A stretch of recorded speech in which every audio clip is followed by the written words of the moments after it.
There is nothing wrong with your television set. Do not attempt to adjust the picture. We are controlling transmission.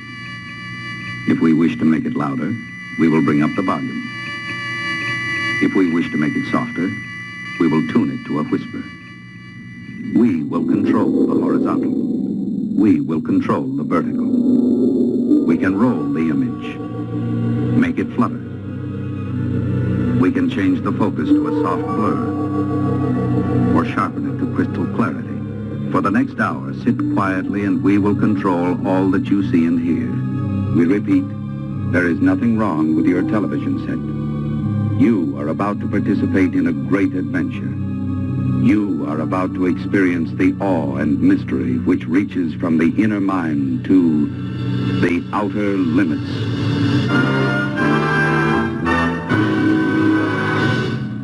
All right. Well, that is great. We get the Outer Limits theme. And somebody mentioned in a message to me, and they're like, wow, you worked on the Outer Limits? Like, I didn't know you were, that upward. You're older than I am. And it's like, well, it's the new Outer Limits, not the old black and white Outer Limits. I wasn't even born when that was on. But the old Showtime show that they shot up in Vancouver at Bridge Studios, in Burnaby, actually, at the Bridge Studios. So let's get into some great fiction, fellow booktubers and fellow Liberty conspirators. And it's a Friday, so it's Fiction Friday. And we get the opportunity to thank one of the best out there. This guy is just super cool, amazingly talented. And he did this. Check this out, everybody. This is wild. This comes from Birdhouse Blues. Birdhouse, thank you so much, man. Look at that. That is amazing. He says, from suspense to thriller, at GardGoldsmith discusses the best in fiction on his new Rumble channel. Holy moly. That's just amazingly cool. To take a shot that somehow, I don't know how you did it, you made it look like that. And it actually reminds me of the black and white of Wrong Train, the video Wrong Train by the Psychedelic Furs with Richard Butler in black and white wearing his glasses. I'm like, wow, I feel like Richard Butler there. That's cool. And it's sort of like picture of Dorian Gray, it's like that could be Oscar Wilde's hat over there and his jacket. I don't know how you did that, Birdhouse, but thank you, man. That just jazzed me up so much. That's just fun. That's just really fun to think somebody's got that talent and they can make something really, really neat like that. It's like something out of like a set out of a movie. It's just really, really cool, man. Thanks. And it gets me all charged up to keep writing and reading good stories and stuff like that. So thumbs up, brother. You just totally made my day, dude. It's great. That's awesome. And, I won't even go into it. Okay, so let's go with a really great story by William Hope Hodgson. Tonight, from my water-damaged copy of the British Library edition, edited by Javier Aldana Reyes, this is some of the best weird fiction by William Hope Hodgson. And we discussed William Hope Hodgson once before, as we get to read one of his stories. He is quite an amazing dude. They have very cool artwork inside these things too, by the way. Yeah, very, very cool stuff. Look at that. Quite a horse. Very, very cool. And we've got here, William Hope Hodgson, born in 1877, died in 1918, was a key figure in British weird fiction, renowned for tales of horror and adventure at sea, as well as his post-apocalyptic fantasy novel, The Nightland. Following his death near Ypres, during the First World War, his stories continued to be published posthumously throughout the 20th century. So we're going to give you one right now that I think is great. And I mentioned this once before. You can find a great audio copy of this if you want to get a different person reading it from Horror Babble. This is called A Voice in the Night. It was published in 1907, 10 years before my father was born. And yes, he did spend a lot of time in the sea. So here we go. Page 27. The Voice in the Night. It was a dark, starless night. We were becalmed in the northern Pacific. Our exact position I do not know, for the sun had been hidden during the course of a weary, breathless week by a thin haze which has seemed to float above us about the height of our mastheads, at whiles descending and shrouding the surrounding sea. With there being no wind, we had steadied the tiller, and I was the only man on deck. The crew, consisting of 2 men and a boy, were sleeping forward in their den, while Will, my friend, and the master of our little craft, was aft in his bunk on the port side of the little cabin. Suddenly, from out of the surrounding darkness, there came a hail. "Schooner, ahoy!" The cry was so unexpected, I gave no immediate answer because of my surprise. It came again, a voice curiously throaty and inhuman, calling from somewhere upon the dark sea away on our port broadside. "Schooner, ahoy!" "Hello!" I sung out, having gathered my wits somewhat. "What are you? What do you want?" "You need not be afraid," answered the queer voice, having probably noticed some trace of confusion in my tone. "I'm only an old man." The pause sounded oddly, but it was only afterwards that it came back to me with any significance.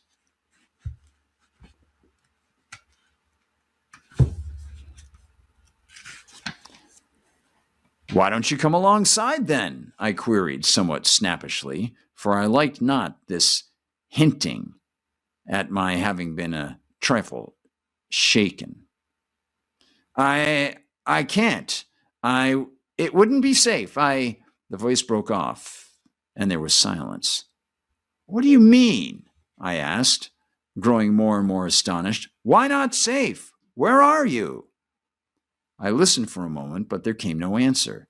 And then a sudden indefinite suspicion of I knew not what coming to me, I stepped swiftly to the binnacle and took out the lighted lamp. At the same time, I knocked on the deck with my heel to waken Will. Then I was back at the side, throwing the yellow funnel of light out into the silent immensity beyond our rail. As I did so, I heard a slight muffled cry, and then the sound of a splash, as though someone had dipped oars abruptly. Yet I cannot say that I saw anything with certainty, save it seemed to me that with the first splash of the light, there had been something upon the waters, where now there was nothing. "Hello there!" I cried. "What foolery is this?" But there came only the indistinct sounds of a boat being pulled away into the night. When I heard Will's voice from the direction of the after scuttle, I turned. "What's up, George?" "Come here, Will," I said. "What is it?" he asked, coming across the deck. I told him the queer thing that had just happened. He put several questions to me then. After a moment's silence, he then raised his hands to his lips and hailed, "Boat! Ahoy!" From a long distance away, there came back to us a faint reply, and my companion repeated his call. Presently, after a short period of silence, there grew on our hearing the muffled sound of oars, at which Will hailed again. This time there was a reply. "Put away the light." "I'm damned if I will," I muttered. But Will told me to do as the voice bade, and I shoved it down under the bulwarks. "Come nearer," I said, and the oar strokes continued. Then, when apparently some half-dozen fathoms distant from us, they suddenly stopped, I said, "Come alongside." And Will exclaimed, "There's nothing to be frightened of aboard here." "Promise that you will not show the light," said the voice. "What's to do with you," I burst out, "that you're so infernally afraid of the light?" Because, began the voice, and stopped short. Because what? I asked quickly. Will put his hand on my shoulder. Shut up a minute, old man, he said in a low voice. Let me tackle him. He leaned more over the rail. See here, mister, he said. This is a pretty queer business, you coming upon us like this, right out in the middle of the blessed Pacific. How are we to know what sort of hanky-panky trick you're up to? You say there's only one of you. How are we to know, unless we get a squint at you, eh? What's your objection to the light, anyway? As he finished, I heard the noise of the oars again, and then the voice came, but now from a greater distance, and sounding extremely hopeless and pathetic. I'm sorry. I would not have troubled you, only I am hungry, and so is she. The voice died away, and the sound of the oars, dipping irregularly, was borne to us again. Stop, sung out Will. I don't want to drive you away. Come back. We'll keep the light hidden if you don't like it. He turned to me. It's a damn queer rig, this, but I think there's nothing to be afraid of. There was a question in his tone, however, and I replied, No, I think the poor devil's been wrecked around here and gone crazy. The sound of the oars drew nearer. Shove that lamp back in the binnacle, said Will. Then he leaned over the rail and listened. I replaced the lamp and came back to his side. The dipping of the oars ceased some dozen yards distant. Won't you come alongside now? Asked Will in an even voice. I have the lamp put back in the binnacle. I cannot, replied the voice. I dare not come nearer. I dare not even pay you for the provisions. That's all right, said Will, and hesitated. You're welcome to as much grub as you can take. Again he hesitated. You're very good, exclaimed the voice. My God, who understands everything, may he reward you. It broke off huskily. And the lady, said Will abruptly, is she? I have left her behind upon the island, came the voice. What island? I came in. I know not its name, returned the voice, but I would to God. It began and checked itself as suddenly as it had begun. Could we not send a boat for her? Asked Will at this point. No, said the voice with extraordinary emphasis. My God, no. There was a moment's pause. Then it added in a tone which seemed a merited reproach. It was because of our want I ventured, because her agony tortured me. I'm a forgetful brute, exclaimed Will. Just wait a minute, whoever you are, and I will bring up something at once. In a couple of minutes he was back again, and his arms were full of various edibles. He paused at the rail. Can't you come alongside for these? He asked. No, I dare not, replied the voice, and it seemed to me that in its tones I detected a note of stifled craving, as though the owner hushed a mortal desire. It came to me then in a flash that the poor old creature out there in the darkness was suffering for actual need of that which Will had in his arms, and yet, because of some unintelligible dread, he was refraining from dashing to the side of our little schooner and receiving it. And with the lightning-like conviction, there came the knowledge that the invisible man out there in the darkness was not mad, but sanely facing some intolerable horror. Damn it, Will, I said, full of many feelings, over which predominated a vast sympathy. Get a boat. We must float off the stuff and give it to him that way. This we did, propelling it away from the vessel, out into the darkness by means of a boat hook. In a minute, a slight cry from the invisible person came to us, and we knew that he had secured the boat and the box. A little later, he called out a farewell to us, and so heartfelt a blessing that I am sure we were the better for it. Then, without more ado, we heard the ply of our oars against the darkness. "Pretty soon off," remarked Will, with perhaps just a little sense of injury. "Wait," I replied. "I think somehow he'll come back. He must have been badly needing that food." "And the lady," said Will. For a moment he was silent. Then he continued, "It's the queerest thing I've ever tumbled across since I've been fishing." "Yes," I said, and fell to pondering. And so the time slipped away, an hour, another, and still Will stayed with me, for the queer adventure had knocked all desire for sleep out of Will. The third hour was 3 parts through when we heard again the sound of oars across the silent ocean. "Listen," said Will, a low note of excitement in his voice. "He's coming, just as I thought," I muttered. The dipping of the oars grew nearer, and I noted that the strokes were firmer and stronger. That food had been needed. They came to a stop a little distance off the broadside, and the queer voice came again to us through the darkness. "Schooner, ahoy!" "That you?" asked Will. "Yes," replied the voice. "I left you suddenly, but there was great need." "The lady?" questioned Will. "The lady is grateful now on earth. She will be more grateful soon in heaven." Will began to make some reply in a puzzled voice, but became confused and broke off short. I said nothing. I was wondering at the curious pauses, and apart from my wonder, I was full of a great sympathy. The voice continued, She and I, have talked, and we shared the results of God's tenderness and yours."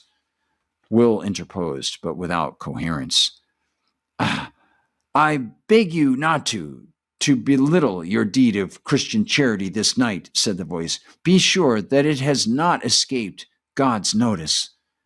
I stopped, and there was a full minute's silence.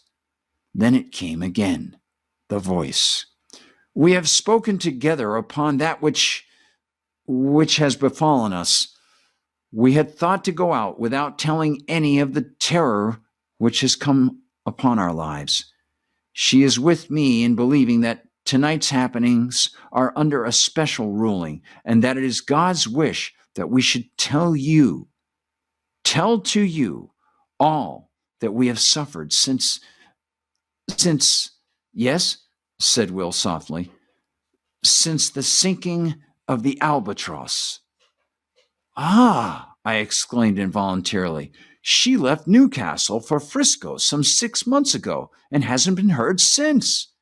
"Yes," answered the voice, "but some few degrees to the north of the line, she was caught in a terrible storm and dismasted. When the day came, it was found that she was leaking badly, and presently, it falling into a calm, the sailors took to the boats, leaving a young lady, my fiancée, and myself upon the wreck. We were below, gathering together a few of our belongings. When they left, they were entirely callous through fear, and when we came upon the decks, we saw them only as small shapes afar upon the horizon. Yet we did not despair, but set to work and constructed a small raft. Upon this we put such few matters as it would hold, including a quantity of water and some ship's biscuit. Then, the vessel being so very deep in the water, we got ourselves out onto the raft and pushed away. It was later, when I observed that we seemed to be in the way of some tide or current, which bore us from the ship at an angle, so that in the course of 3 hours, I realized by my watch, her hull became invisible, her broken masts remaining in view for a somewhat longer period. Then, towards evening, it grew misty, and so through the night it remained. The next day we were still encompassed by the mist, the weather remaining quite quiet otherwise. For 4 days we drifted through this strange haze until, on the evening of the 4th day, there grew upon our ears the murmur of breakers at a distance. Gradually it became plainer, and somewhat after midnight it appeared to sound upon either hand at no very great space. The raft was raised upon a swell several times, and then we were in smooth water, and the noise of the breakers was behind. When the morning came, we found that we were in a sort of great lagoon, but of this we noticed little at the time, for close before us, through the enshrouding mist, loomed the hull of a great sailing vessel. With one accord, we fell upon our knees and thanked God, for we thought that here was an end to our perils. We had much to learn, unfortunately. The raft drew near to the ship, and we shouted on them to take us aboard, but none answered. Presently the raft touched against the side of the vessel, and seeing a rope hanging downwards, I seized it and began to climb. Yet I had much ado to make my way up because of a kind of gray lichenous fungus which is seized upon the rope and which blotched the side of the ship lividly. I reached the rail and clambered over it and onto the deck. Here I saw that the decks were covered in great patches with the gray masses, some of them rising into nodules several feet in height. But at the time, I thought less of these matters than of the possibility of there being people aboard the ship. I shouted, but no one answered. Then I went to the door below the poop deck. I opened it and peered in. There was a great smell of staleness, so that I knew in a moment that nothing living was within. And with the knowledge, I shut the door quickly, for I felt suddenly lonely. I went back to the side where I had scrambled up. My sweetheart was still sitting quietly upon the raft. Seeing me look down, she called up to know whether there were any people aboard the ship. I replied that the vessel had the appearance of having been long deserted, but that if she would wait a little, I would see whether there was anything in the shape of a ladder by which she could ascend to the deck. Then we would make a search through the vessel together. A little ladder on the opposite side of the decks I found. It was a rope-side ladder, and this I carried across, and a minute afterwards she was beside me. Together we explored the cabins and apartments of the after part of the ship, but nowhere was there any sign of life.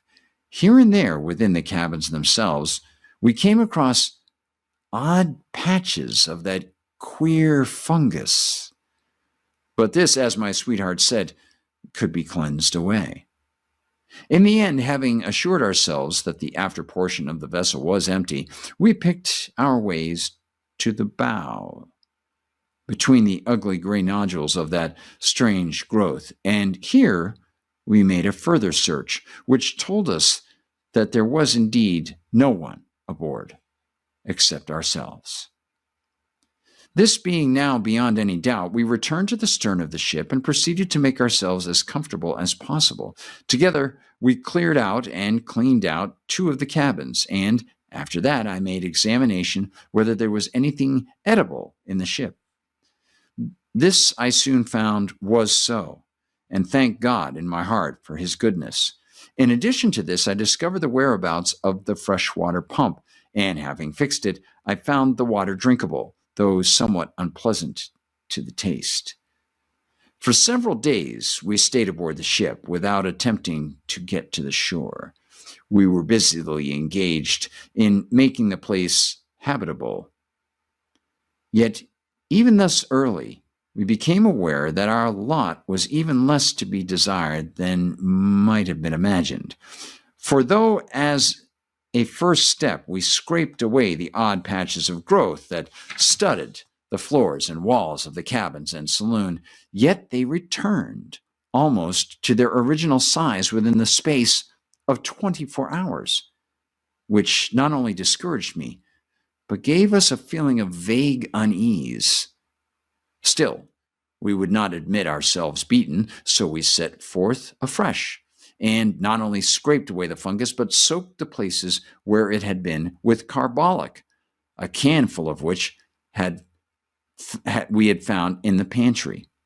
Yet by the end of the week, the growth had returned in full strength, and in addition, it had spread to other places, as though our touching it had allowed germs from it to travel elsewhere.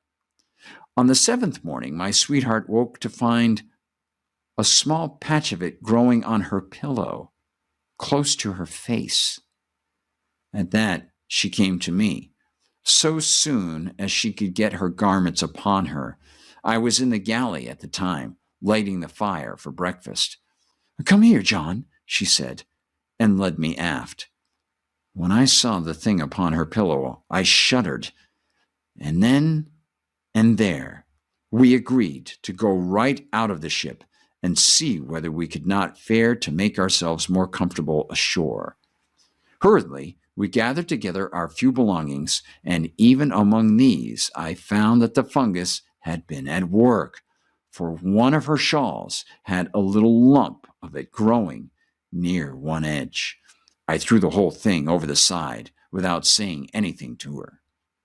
The raft was still alongside, but it was too clumsy to guide, and I lowered down a small boat that hung across the stern, and in this we made our way to the shore.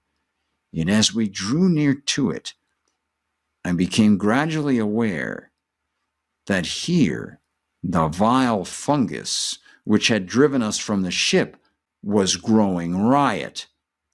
In places it rose into horrible, fantastic mounds, which seemed almost to quiver as with a quiet life when the wind blew across them. Here and there it took on the forms of vast fingers. In others it just spread out flat and smooth and treacherous. Odd places it appeared as grotesque, stunted trees, seeming extraordinarily kinked and gnarled, the whole quaking vilely at times, quaking as if alive. At first, it seemed to us that there was no single portion of the surrounding shore which was not hidden beneath the masses of the hideous lichen. Yet in this I found we were mistaken, for somewhat later, coasting along the shore at a little distance, we descried a smooth white patch of what appeared to be fine sand, and there we landed. It was not sand. What it was, I do not know. All that I have observed is that upon it the fungus will not grow, while everywhere else, save where the sand-like earth wanders oddly pathwise amid the gray desolation of the lichen, there is nothing but that loathsome grayness. It is difficult to make you understand how cheered we were to find one place that was absolutely free from the growth, and here we deposited our belongings. Then we went back to the ship for such things as it seemed to us we should need. Among other matters, I managed to bring ashore with me one of the ship's sails, with which I constructed 2 small tents, which, though exceedingly rough-shaped, served the purposes for which they were intended. In these we lived and stored our various necessities, and thus for a matter of some 4 weeks all went smoothly, and without particular unhappiness. Indeed, I may say with much happiness, for we were together. It was on the thumb of her right hand that the growth first showed. It was only a small circular spot, much like a little gray mole. My God, how the fear leaped into my heart when she showed me the spot. We cleansed it between us, washing it with carbolic and water. In the morning of the following day, she showed her hand to me again. The gray warty thing had returned. For a little while we looked at each other in silence. Then, still wordless, we started again to remove it. In the midst of the operation, she spoke suddenly. What's that on the side of your face, dear? Her voice was sharp with anxiety. I put my hand up to feel. There, under the hair by your ear, a little to the front a bit. My finger rested upon the place.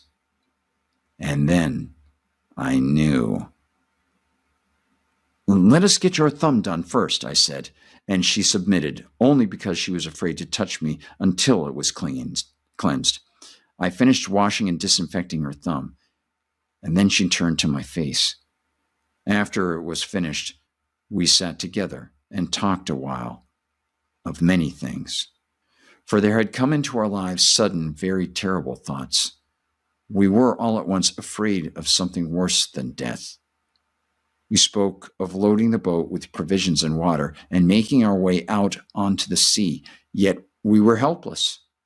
For many causes and many reasons, and for the growth that attacked us already.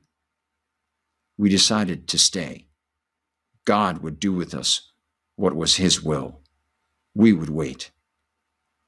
2 months. 3 months.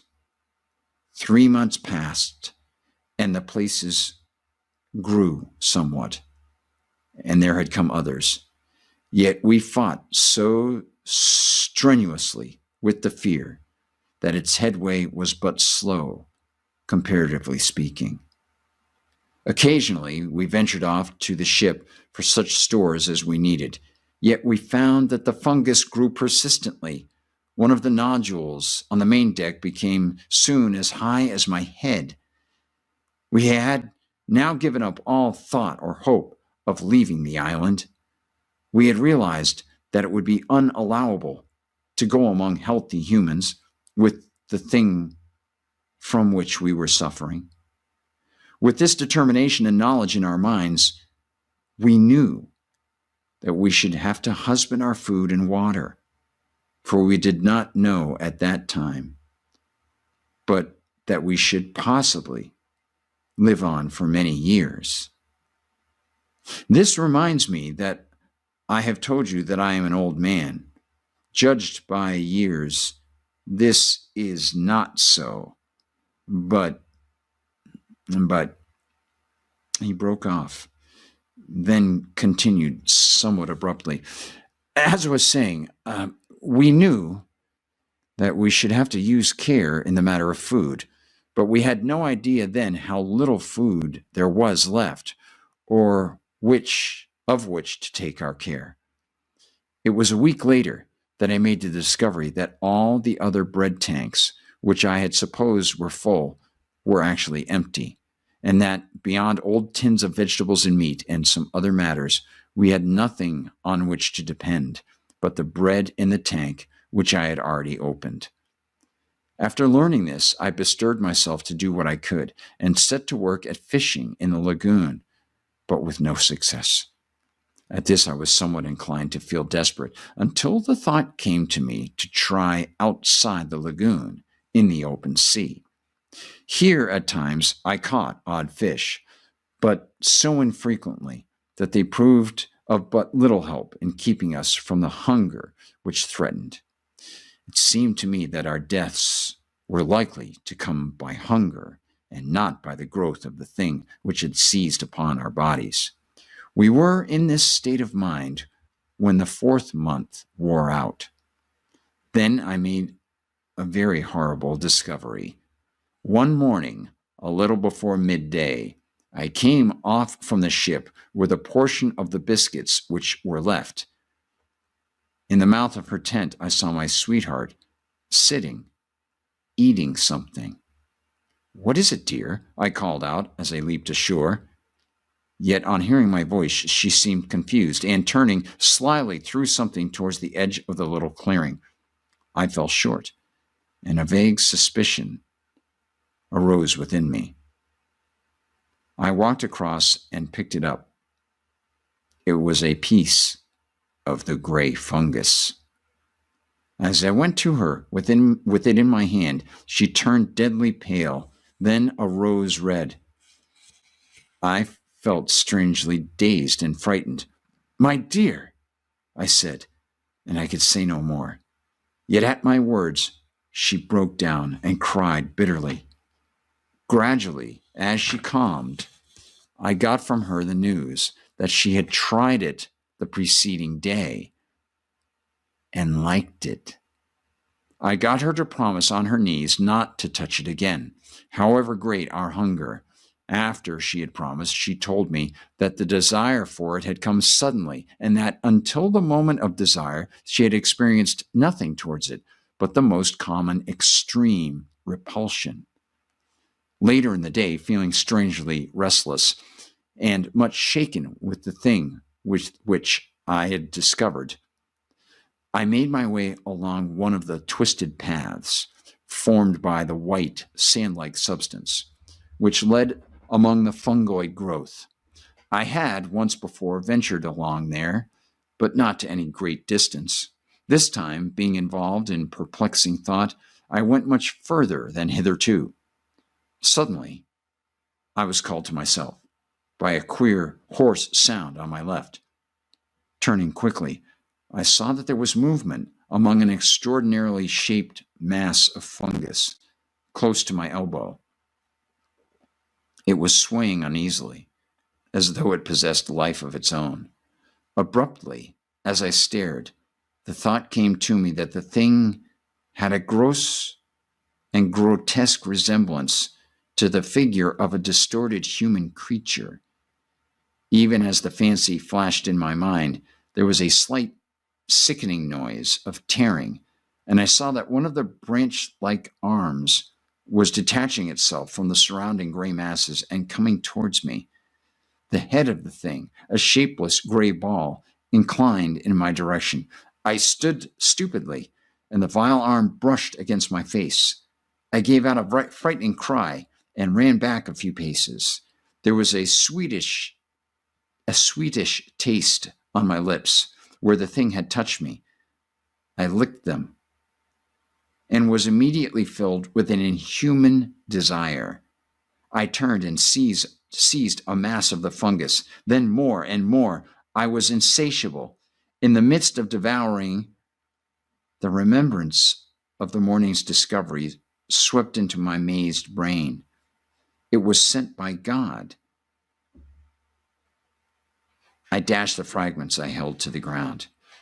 Then, utterly wretched and feeling a dreadful guilt, I made my way back to the little encampment. I think she knew by some marvelous intuition, which love must have given. So soon as she set eyes on me, she knew. Her quiet sympathy made it easier for me, and I told her of my sudden weakness, yet omitted to mention the extraordinary thing which had gone before. I desired to spare her all unnecessary terror. But for myself, I had added an intolerable knowledge to breed an incessant terror in my brain from that point forward. For I doubted not but that I had seen the end of one of those men who had come to the island in the ship in the lagoon. And that monstrous ending, I had seen in that ending our own. Thereafter we kept from the abominable food, though the desire for it had entered into our blood. Yet our drear punishment was upon us, for day by day, with monstrous rapidity, the fungoid growth took hold of our poor bodies. Nothing we could do would check it materially, and so, we, who had been human, became, well, it matters less each day, only when we had been man and maid. And day by day, the fight becomes more dreadful, to withstand the hunger lust for the terrible lichen. A week ago, we ate the last of the biscuit, and since that time, I have caught 3 fish. I was out here fishing tonight when your schooner drifted upon me out in the mist. I hailed you, and you know the rest. And may God, out of his great heart, bless you for your goodness to a couple of poor, outcast souls. There was a dip of an oar, and then another. Then the voice came again, and for the last time, sounding through the slight surrounding mist, we heard ghostly and mournful, God bless you. Goodbye. Goodbye, we shouted together hoarsely, our hearts full of many emotions. I glanced about me. I became aware that the dawn was upon us. The sun flung a stray beam across the hidden sea, pierced the mist dully, and lit up the receding boat with a gloomy fire. Indistinctly, I saw something nodding between the oars. I thought of a sponge, a great gray nodding sponge. The oars continued to ply. They were gray, as was the boat, and my eyes searched a moment vainly for the conjunction of hand and oar. My gaze flashed back to the head. It nodded forward as the oars went backward for the stroke. Then the oars were dipped. The boat shot out of the patch of light, and the thing went nodding back into the mist. And that's the tale called The Voice in the Night by William Hope Hodgson. Good stuff from William Hope Hodgson. And I'd love to get your thoughts on that. Fiction Friday. Very cool. And that 1907. And if you're familiar with The Color Out of Space by H.P. Lovecraft, kind of maybe inspired Lovecraft, I think. Not sure. In addition to that, the idea of mutation and mold, things like that. I mean, science fiction horror, body horror, before it was really a thing. 1907 he wrote that? Wow. That's pretty wild. He must have shaken a number of people up with something like that. That was intense. I don't know if anybody's seen the Doctor Who story Seeds of Doom, but if you get a chance, check it out. In fact, I'll show you something that somebody sent over to me, and sometime soon we will give some discussions, offer some discussions about the great and mighty Tom Baker as Doctor Who. And there he is. Someone sent this over to me from, of course, shooting in a quarry for Genesis of the Daleks. That was the scene with the landmine. Awesome stuff. Harry, I'm standing on a landmine. Excellent. Great stuff. So with that, we'll get ready to say goodnight. Before we do, let me give you what I've got on Tower. Because as you know, I've been working on this novella, and these two people are trapped on this island in 1960 in the middle of a giant reservoir deep in the forest. They're forest employees for the state of Vermont, and they are away from everything, and no one seems to know they're there. They have tried to survive. They found that someone broke into the place and scrawled weird writing on the wall. Well, that person is long gone. They know they're going to be there for a while. They've got to try to husband their resources. They caught some fish, but Paul, the man, got food poisoning because of it, because he didn't clean the fish properly. And Caroline had to nursemaid him back. So it's the next morning, and he's back. They've done a few things, gotten a few things for the fire. He's thrown out the stuff she used to clean his body because he had diarrhea. All sorts of terrible things were going on. And now after he comes back inside, she notices something.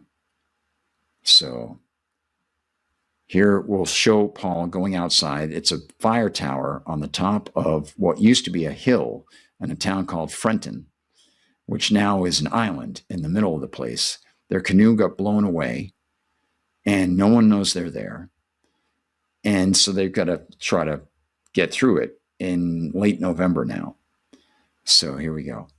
And he stood, tightening his belt and stepping toward them, toward the papers. What a mess. Guess we won't be tossing these on any fire. This is what she used to clean them up. He looked around again, obtaining a piece of scrap paper from one of the tables and searching for a moment, then picking up a small stick that had a sort of fork at one end. Caroline moved to join him, but he waved her away and bent down to begin.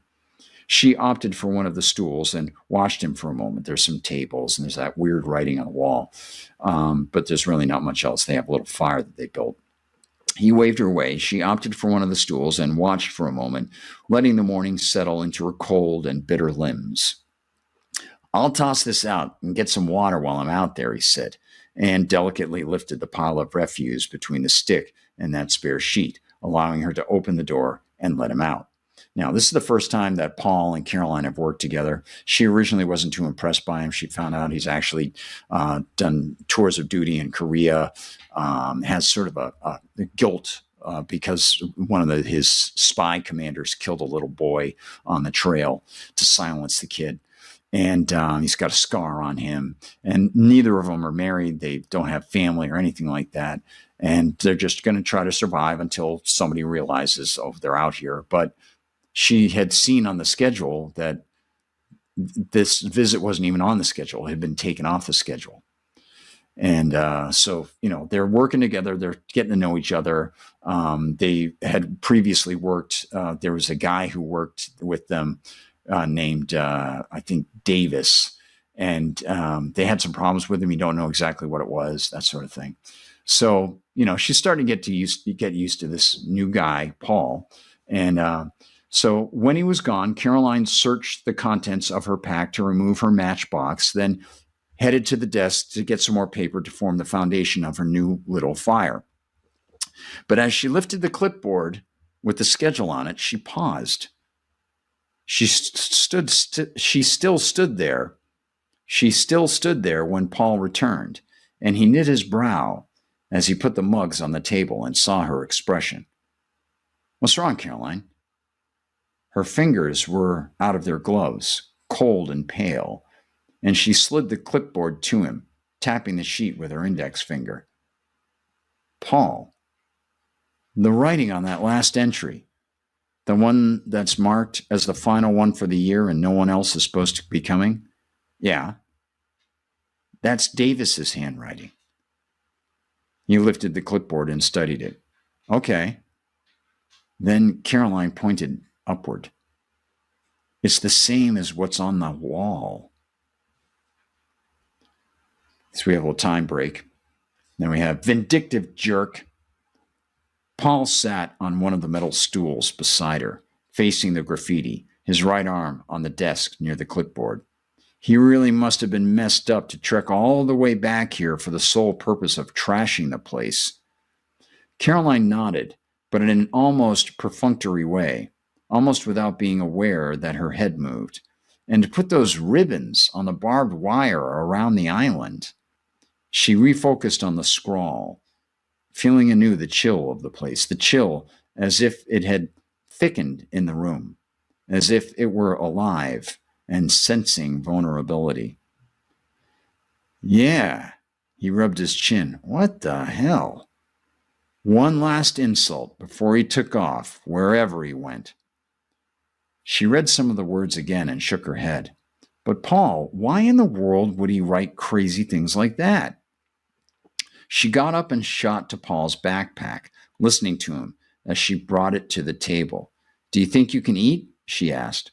He nodded, accepting a piece of beef jerky and shaking his head. Who knows what germinates in a mind like his? What he lets out and what he keeps inside, who can tell? All manner of slights and angers brooding and boiling inside. We saw a part of his imbalance, but in his silent times, his alone times? He took another bite and spoke through clenched teeth. You say he never bothered you? No, I never liked working with him, but he didn't touch me. Never said anything strange. His head tilted downwards, then back up to face off with the sanity-starved poetry. What the hell? For a moment, neither spoke, and then he squinted at the words. Now he's reading. There is a silence in the world since we have said farewell. Paul then says to her, I wonder if he came back here and wrote that after they gave him the heave-ho, or if he did it before they fired him, just around the time that his behavior was coming to light. Well, she said, if he did it before he was let go, he wouldn't have needed to break the padlock, unless he did it just to be vindictive. Now, he's reading some more. But when I hear the music moan in rooms of thronging laughter, a tongueless demon drives me forth, and silence follows after. That's the most disturbing portion. Well, good riddance to him, she says. Paul grunted. Are you all right, Paul? Yeah, just some lingering effects of my famous cooking. He pointed at the ravings on the wall. I wonder how Janet's doing after everything. And her daughter. That goddamn prick. Have you ever spoken to her about it? Caroline shook her head. Wonder how long it went on. I mean, allegedly. I'd hate to get sued. So that's what we've got so far. So that is the update on Tower, and there will be much more coming. I had hoped to get even more done. Birdhouse has, what's this Davis supervisor up to? The handwriting on the clipboard is the same handwriting on the wall that was vandalized in the first update. Absolutely. Absolutely right. Same handwriting. This is big. Yep. Yeah. And yeah. He says, oh no, Gard, the same handwriting. This is big. Yeah. And so I literally was writing some of this right before we came on the air. And there's one revision that I'm going to do a little bit higher up to set something up with a little more smoothness. But I won't say anything else. I'll just leave it at that. And I hope it's really good. And Birdhouse, I want to thank you again for such an amazing thing that you did. That was super amazingly cool. That is just, you got great skills, brother. Amazing skills. And again, when we get the publishing company going, going to have to raise a few $1,000s to get that going. And actually, for the budget for the show, I got to try to figure out what I can try to pull in per year for the show. But, I would love it if we could, do something with that in a book or something like that. That would be really, really cool. You know what else would be really cool, Birdhouse, is for like a really great donor or something like that.